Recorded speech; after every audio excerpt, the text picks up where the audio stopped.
Devyn McCar? Devyn, I'm Amy Bronson, Special Agent for the Defense Information Systems Agency. You have time for a drive? We've been watching you since you hacked into the police department. I wouldn't worry too much, Devyn. Commander Ragland specifically told me not to let you turn yourself in to the police. I think he just wants some information. We all know what you've been going through. If anything, he's going to help you, not make things worse. Thanks. How's your throat, Devyn? Does it still bother you? How do you know about my throat? Oh, well, I had to put a file together on you. I know a lot about you. I'm not stalking you or anything, just part of my job. It's still healing. Now it only hurts if I overexert myself. Or talk. I suppose it wasn't too hard to figure out who the vigilante was. Why does the Defense Information Systems Agency. Right. Why do you guys care about me anyway? Agency, you said. Your government, then? Yep, we monitor internet traffic. We were called when you breached the police department's network. Why were you turning yourself in? Did you get them all? The last two are in that building you just rescued me from. I was hoping to get a chance at them, eventually. You weren't armed. Were you just gonna kickbox the shit out of them in the police station? Oh, no. I wouldn't have had a chance in there. My plans were a little more long-term. I was gonna turn myself in and hope to catch up to those two in prison. That would be my opportunity. Hey, it's been a hectic couple days. Mind if I close my eyes for a while? Devyn, this is Commander Dale Ragland. Come on in, Devyn. Have a seat. That was quite a spree of revenge, McCar. Well, it wasn't part of my plan a few months ago. So why are you guys so interested in me? Because you have a very particular set of skills. You graduated in the top 3% of your class with a degree in marine biology. You concentrated your secondary studies on the flora and fauna of the tropical selva. During that time, you kept in shape by kickboxing. You ran track and field. 3 years of high school Spanish and 3 semesters in college. The quick summary is this. You know the jungle, you speak Spanish, and you know how to handle yourself. And, apparently, you're a decent marksman. Mind if I ask you a few questions about the last few weeks? The ballistics results estimate that you shot 3 of the Crips at a distance greater than 100 meters. Is that about right? That sounds about right. Pretty good shooting for a .22. Not the most accurate of calibers at that distance. Yeah, but they're relatively quiet. Truth. In fact, there were very few reports of people hearing shots fired during the assassinations. Your first target was on the beach in Malibu. You had the surf crashing behind you. In the alley, where you first met Polbird, 2 of my men were shot in the head. They were a little green, but still good men. It's a shame you couldn't have saved them, but I understand your first blood policy in that situation. You were gathering information and needed someone alive to gather it from. My point is, they were shot with a .38 and a .45. Loud calibers. Those were the only 2 shots reported, yet 5 bodies and 1 guy kneecapped. Later, 2 other gang members were taken without a shot fired. I'd be interested in hearing that story sometime. The bodies still haven't been found. Finally, you blew up a damn car. That was obviously reported, but curiously, no reports of shots fired. Yet again, a double tap to 3 of the gang, plus 2 shots in the side of the house. 8 shots that weren't reported. What do you make of that? I suppose people in those neighborhoods aren't the most willing to talk to the police. I was kind of counting on that, in fact. And I had a silencer. Yes, Polbird mentioned something about that. Where did you get that handy little tool? Not exactly easy to get here in California. I made it. I'll add resourceful to the list. Mind if I see it sometime? No problem. When I get out of prison, I'll go get it for you, Commander. Keep that sense of humor, McCar. It'll save you in this business. I need you to write me a report on everything that happened since you and Lacey set foot on that beach. I want every detail. Ha! I know this seems like a hoax, Devyn, but I'm going to keep you from facing charges for a while.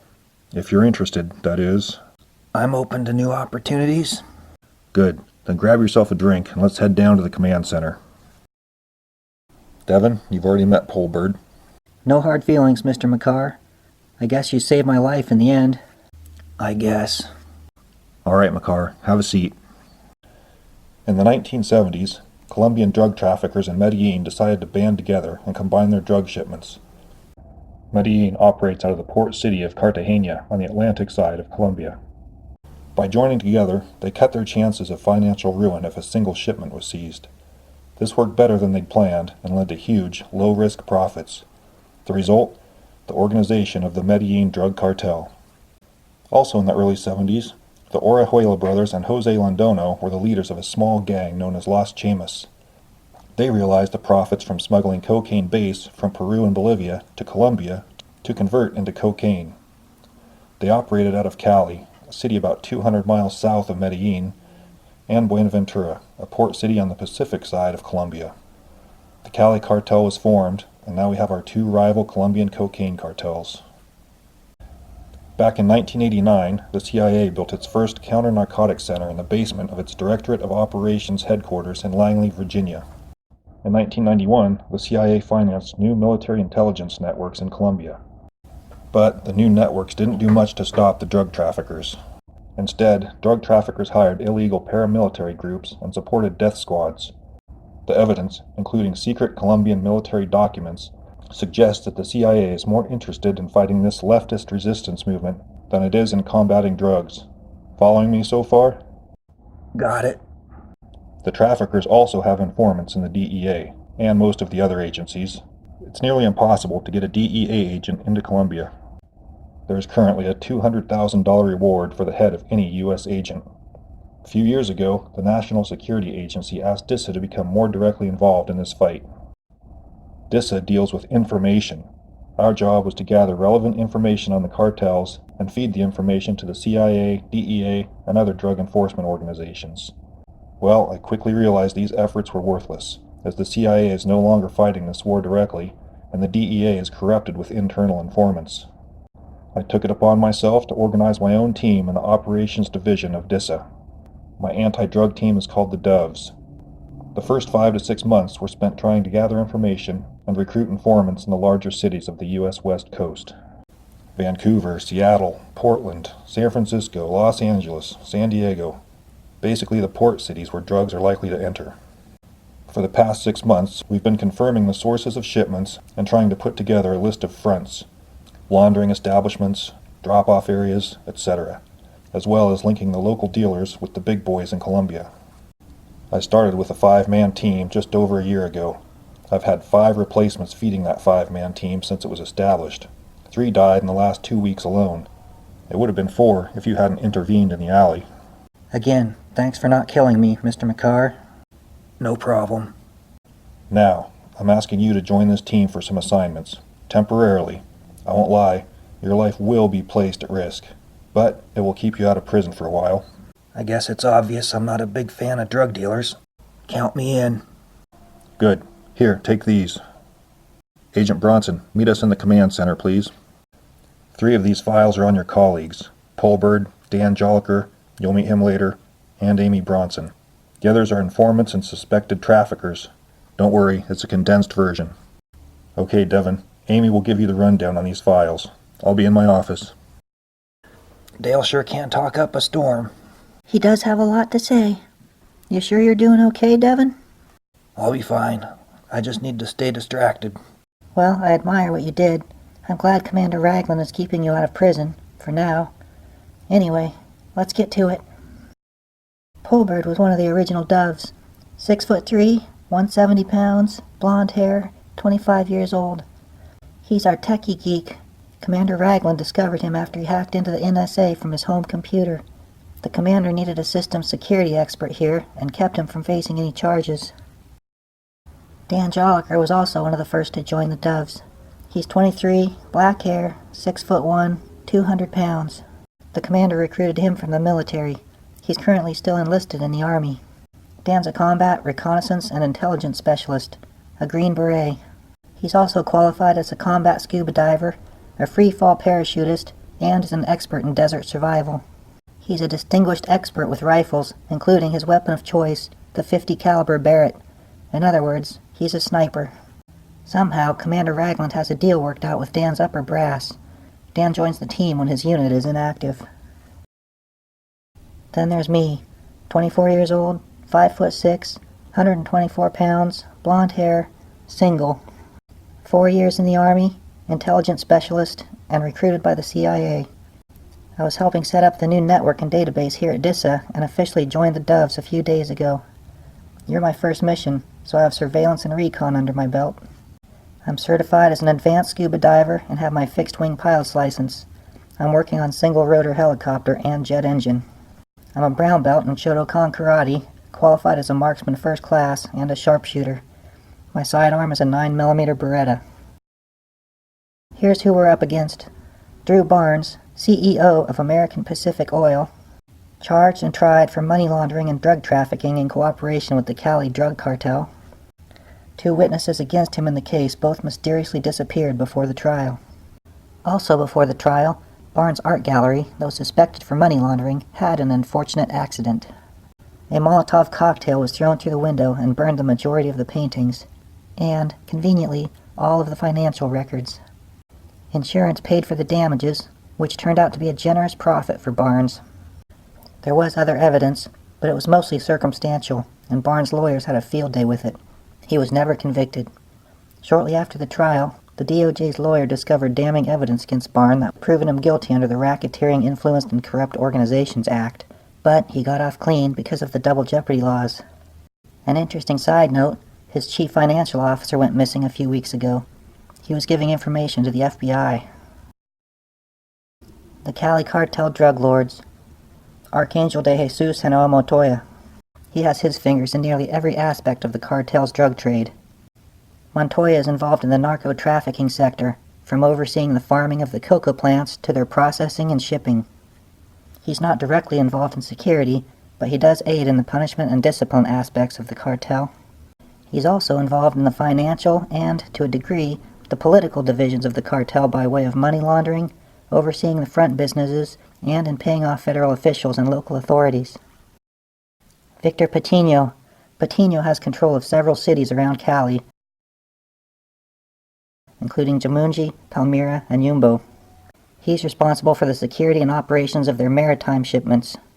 He also hires FARC and hitmen for the cartel's protection and to guard the remote sites.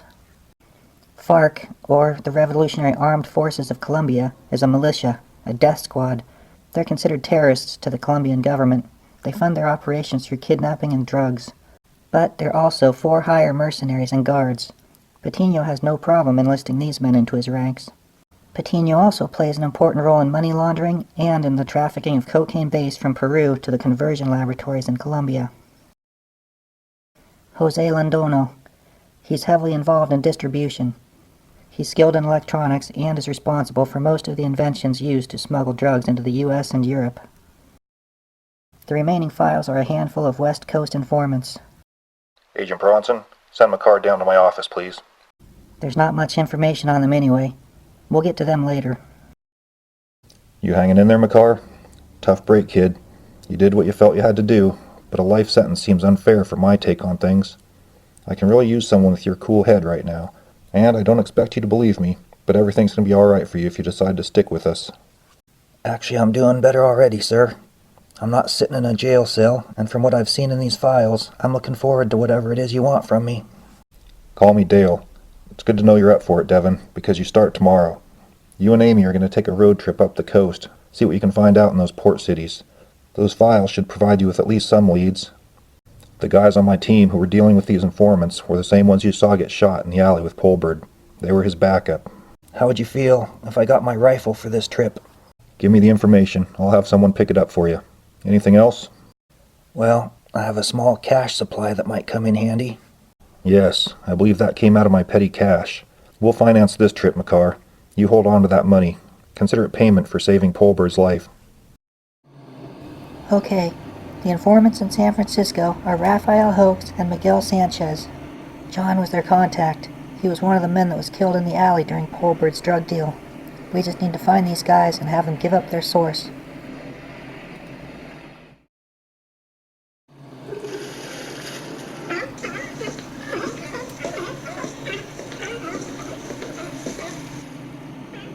Hey fellas, I'm Agent Bronson, CIA.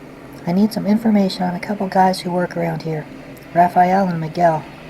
Bitch, get your stank ass out of our hood. We don't know nobody.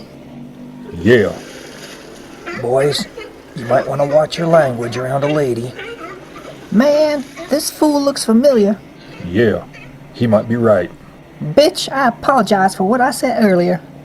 Good enough. Now, you gonna tell us about our friends? Or are we gonna take a walk down to the end of the pier? Dude, even if we knew those fools, we ain't no sellouts. Yeah. How about we take you down to headquarters and let you think about it for a couple days? We don't know shit, lady. Yeah. Shit.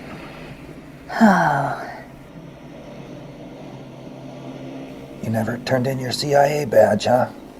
Nah, I thought it might come in handy. Next stop, Portland, Oregon. Jimmy is the name of the informant. He was Timothy's asset, the other dove who was killed in the alley. Apparently, he deals from a skateboard park near the Hawthorne Bridge in Tom McCall Waterfront Park. Mind if I try a different tactic on these guys? I'm not sure if that badge is gonna work. Please do. In fact, we were hoping you would. That's why you're here, after all. Why didn't you mention that in San Francisco? Well, Commander Ragland didn't want to push you too fast. He wanted it to be your decision. If you can get us a lead on the suppliers, though, then he won't be shy about pushing you further. And you don't care how I get these guys to talk? Doesn't matter what I think.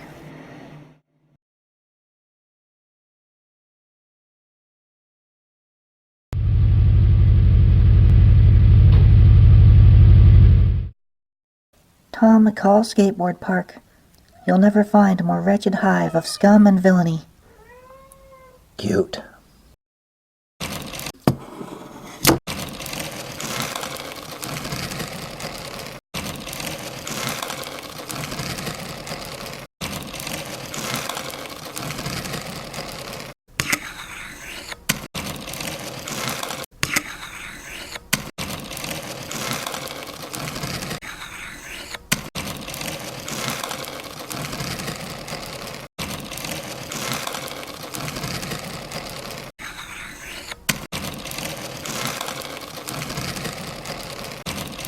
Yo, hook me up, neighbor.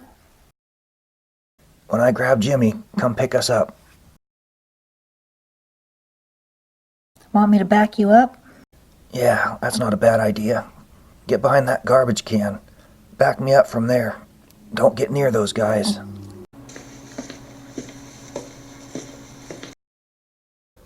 Hey, easy, killer. I'm just looking for some stuff for me and my girlfriend.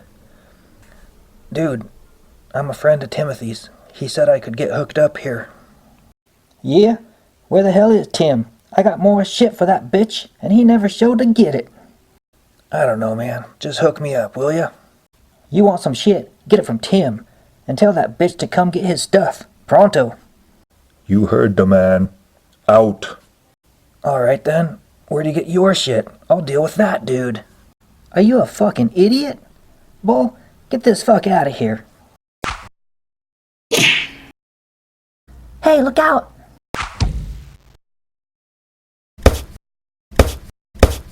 Hey!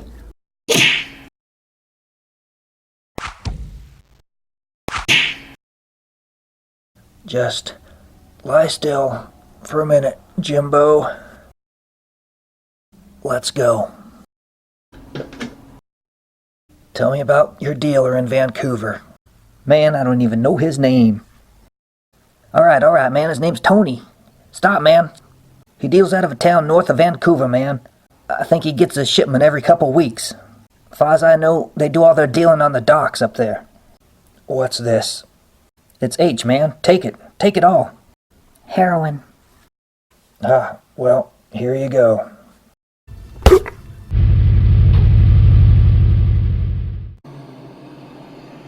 Well, what the hell was that? I told you to stay behind the garbage can.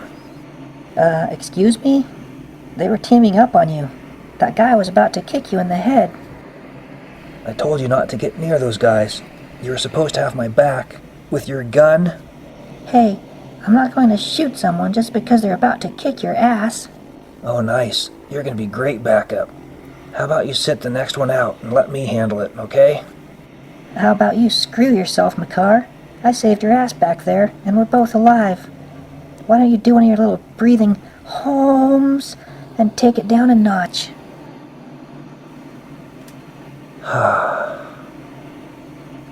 You're right.